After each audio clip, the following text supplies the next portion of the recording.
Hello, I'm Kurt, and this is Your Health Your Way. Hi, I'm Lisa. Welcome to our show. The intention of our video series is to share the knowledge and experience that we have with raw vegan food and how it has helped to improve our health. Now, the title Your Health Your Way is something that you came up with. So could you explain what led you to create that title? Well, for starters, I just like the way it flows. But as you know, everyone has different health needs depending on physiology and where we're at in our lives. True. There's seemingly infinite recommendations for how we need to handle various aspects of our health, but really each of us has to work out our own formula. So what works for me may not necessarily work for you or anyone else. My path is my way, and your health is your way. So our way for the next 30 days at least is going to be raw vegan food. Lisa, can you define for us what we're saying is raw vegan food? Sure. For our purposes, raw vegan food will consist of raw fruits, raw vegetables, lightly steamed vegetables, soaked and sprouted nuts and seeds, as well as any of those things I just mentioned when cooked under 118 degrees Fahrenheit, cooked or dehydrated. The equivalent is 48 degrees Celsius. Can you briefly talk about what led you to raw foods? Sure. Basically, I was, as they say, sick and tired of being sick and tired. I had been taking medications for many years for allergic asthma and for things that people call different things like chronic fatigue.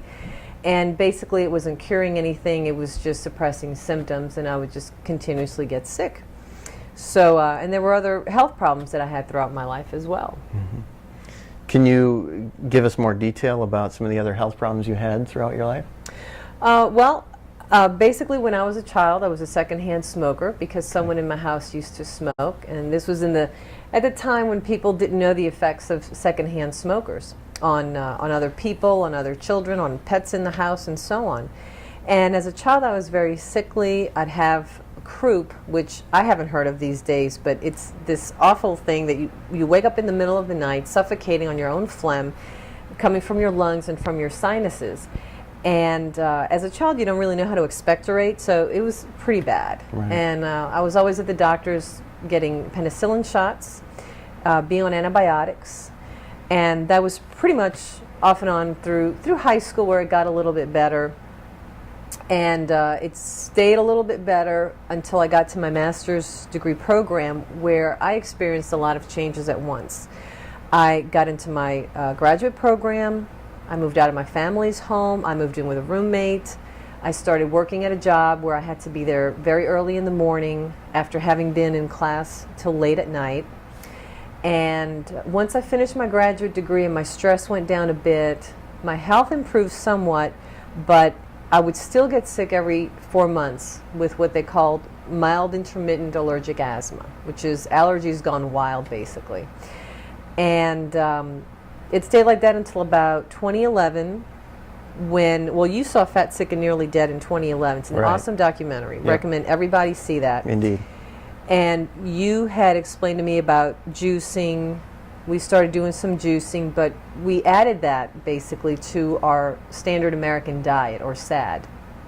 So it did really make a difference health-wise for me.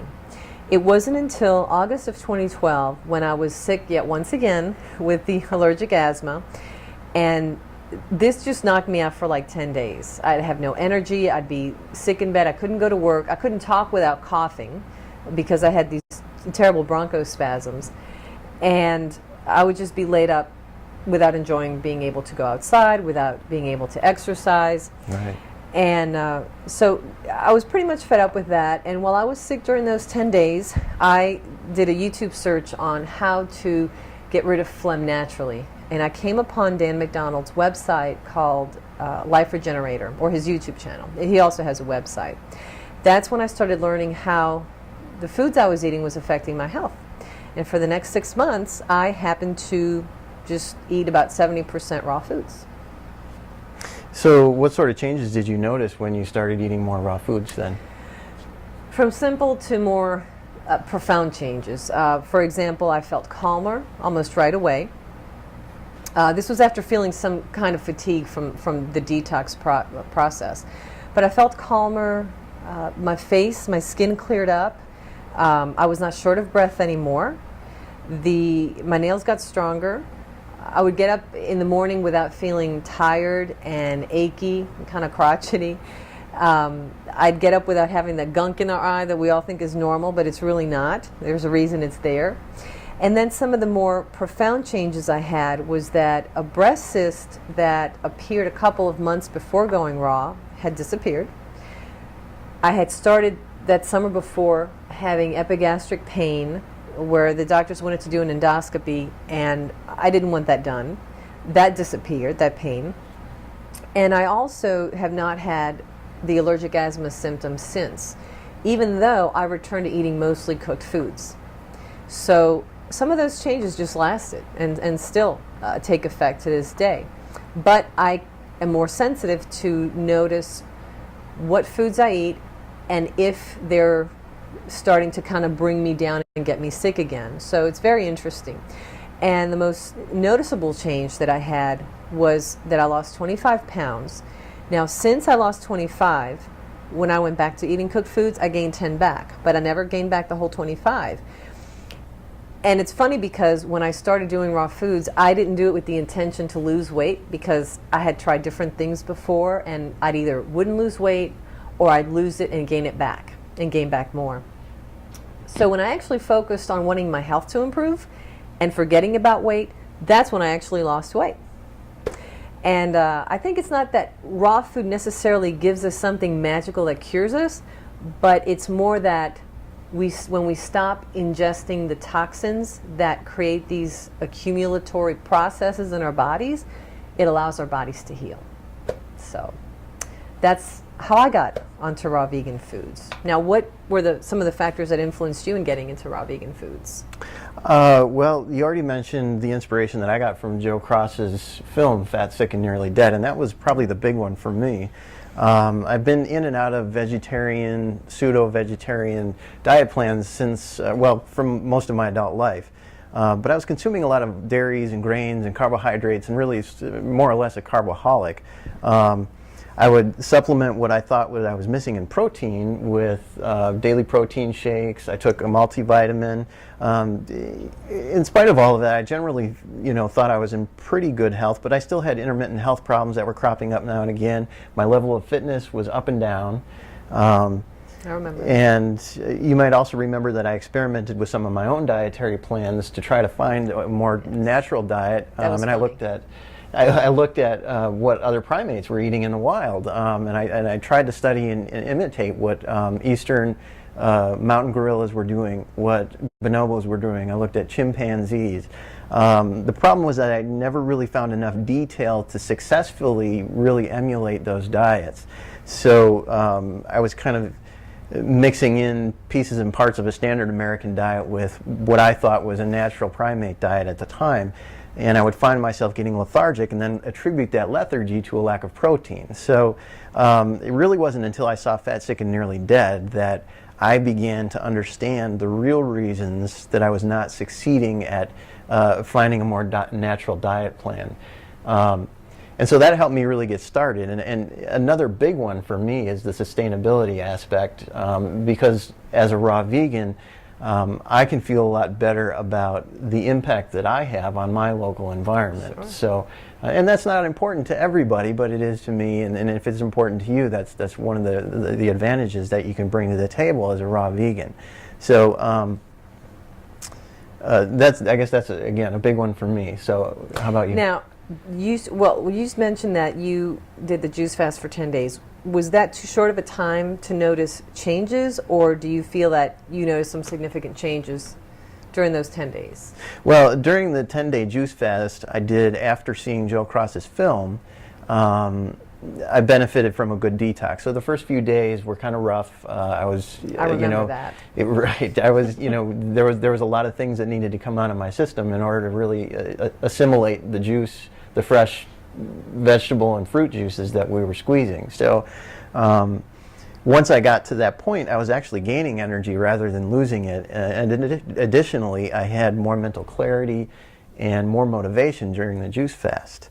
I think that during that time we both learned a lot about juicing fresh fruits and fresh vegetables. but we still languished in our overall health. We juiced a large variety of fruits and vegetables at one time, and we would put them in the freezer for consumption over, say, the course of a week. And eventually, I think the juicing became a lot more work than we were willing to keep going with. And we started to indulge more and more in processed foods. And I think in the end, the processed and cooked foods that we love just got the better of us. Yeah, and I like efficiency in my work and organization. So what I would do is we'd go get all this produce, come home, juice it all in a sundae, and save it in plastic bottles in the freezer for probably enough to last us a couple, 2 or 3 weeks. But all the juice was with the same fruits and vegetables. It all tasted the same.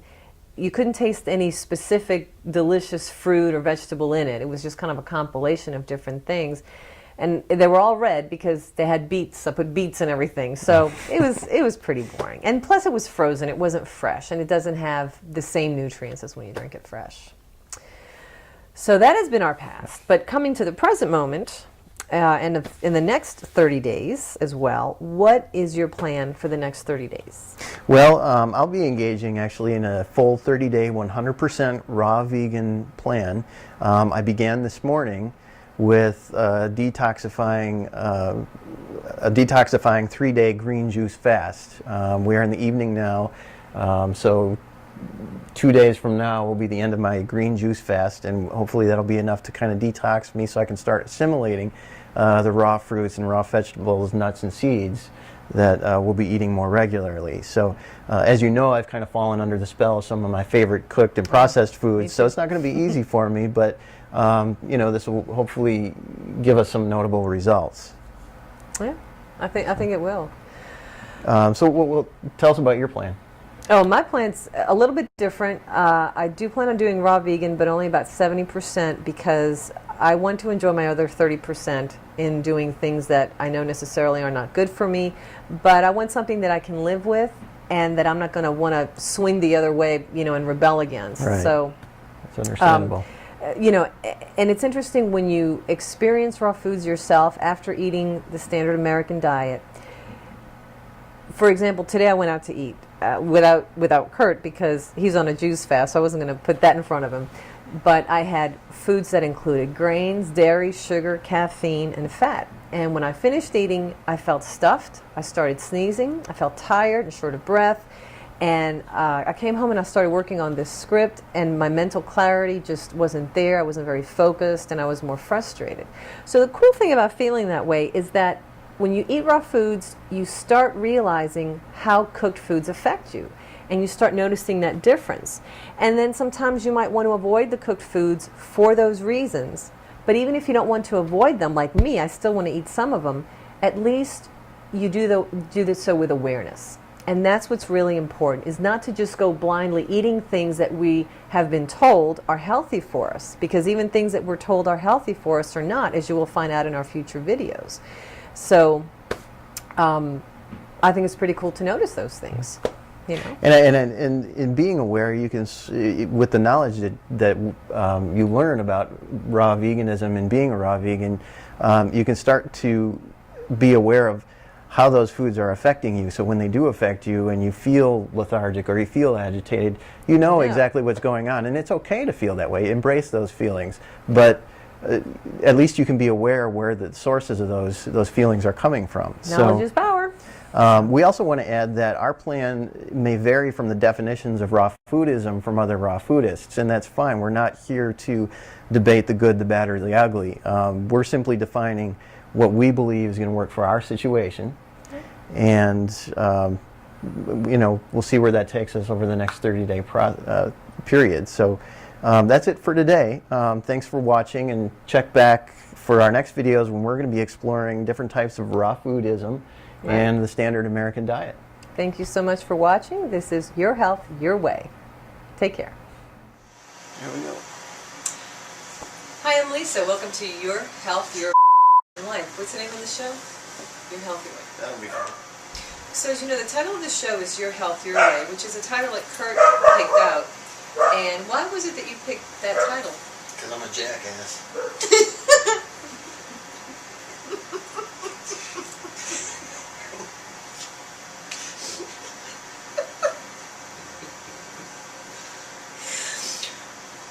Oh, what was that? What constitutes rubbing booze?